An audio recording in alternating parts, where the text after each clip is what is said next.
முதலாம் சங்கீதத்தில் பார்க்கும் பொழுது, துன்மார்க்கருடைய ஆலோசனையில் நடவாமலும், பாவிகளுடைய வழியில் நில்லாமலும், பரியாசக்காரர் உட்காரும் இடத்தில் உட்காராமலும் என்று வேதவசனம் சொல்லுகிறது. இந்த 3 பேரை விட்டு நீ விலகி போயிரு.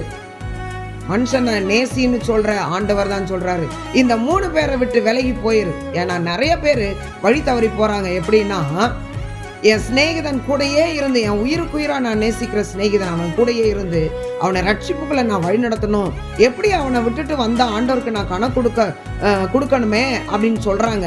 ஆனா நண்பன் கூடையே இருந்து இவன் விசுவாசத்தில் குறைவுபட்ட நண்பனா இருக்கிறபடினால தன்னுடைய சிநேகிதனை ரட்சிப்புக்குள்ள வழி நடத்தும் பொழுது இவன் தன்னுடைய சிநேகிதனுடைய வழிக்கு தலைகீழாய் மாறி போகிற எத்தனையோ பேரை உலகத்திலே நாம் பார்க்கிறோம் பிரியமானவர்களே.